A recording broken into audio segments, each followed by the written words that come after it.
তৃতীয় দফার ভোট গ্রহণ চলছে। আপনারা জানেন মুর্শিদাবাদ, জঙ্গিপুর, মালদা উত্তর এবং মালদা দক্ষিণে এই মুহূর্তে যে খবর পাওয়া যাচ্ছে, বেআইনিভাবে প্রিসাইডিং অফিসারদের নিয়োগ করা হয়েছে। মুর্শিদাবাদের খবর আপনাদের সামনে রেখেছি, সেখানে বিজেপি প্রার্থী গৌরীশঙ্কর ঘোষ এমন মারাত্মক অভিযোগ সামনে আনছেন যে বেআইনিভাবে প্রিসাইডিং অফিসারদের নিয়োগ করা হয়েছে এবং সরাসরি শাসক দলের বিরুদ্ধে অভিযোগ, তৃণমূলের বিরুদ্ধে। কথা বলবো, আমাদের সঙ্গে রয়েছেন আমাদের প্রতিনিধি ময়ূখ ঠাকুর চক্রবর্তী।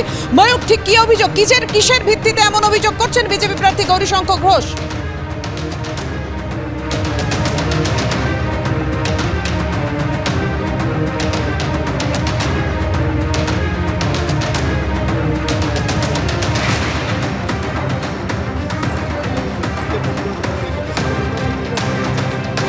মুর্শিদাবাদ লোকসভা কেন্দ্রের বিজেপি প্রার্থী গৌরীশঙ্কর ঘোষ নদী পথে তিনি বুথে যাচ্ছেন, তার স্পেসিফিক অভিযোগ রয়েছে প্রিসাইডিং অফিসারের বিরুদ্ধে। কি অভিযোগ যদি একটু বলেন?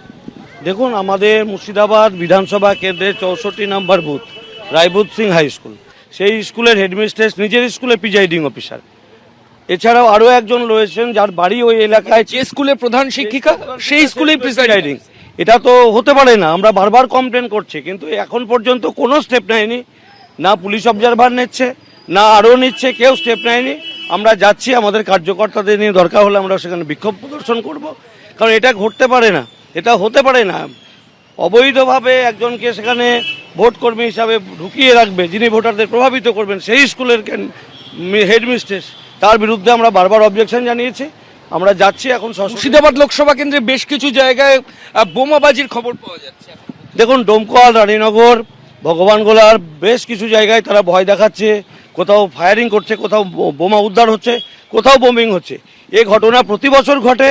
বারবার করে আমরা কমিশনে বলেছি যে অতিরিক্ত সেখানে কেন্দ্রীয় বাহিনী রাখতে এবং টহলদার বাহিনী রাখতে। একটা অভিযোগ উঠছে যে অনেক জায়গায় কেন্দ্রীয় বাহিনী দেখা যাচ্ছে না, রাজ্য পুলিশকে দেখা যাচ্ছে। এক্ষেত্রেও আমরা দেখছি যে যিনি এখানকার আরও বা যারা পুলিশ অবজারভার, তারা পক্ষপাতিত্ব করছে, রাজ্য সরকারের পক্ষপাতিত্ব করছে। এই ধরনের ঘটনা ঘটছে। আমরা এর বিরুদ্ধেও অভিযোগ জানিয়েছি যে অবিলম্বে সেখানে কেন্দ্রীয় বাহিনী রাখতে হবে, কোনো রাজ্য পুলিশ রাখা যাবে না। অর্থাৎ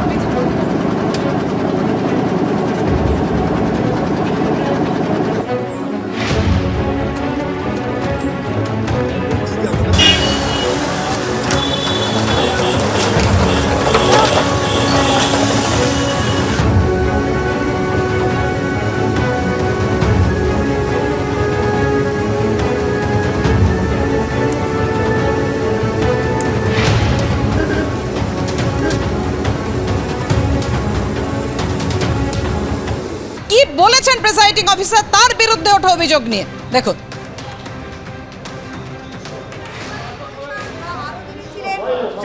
আগের দিনই জানতে পেরেছি যে স্কুলে অ্যাপয়েন্টমেন্ট পেয়েছি, তারপরে বিকেলে করে এখানে এসেছি। এটা আমার জানা নেই কি করে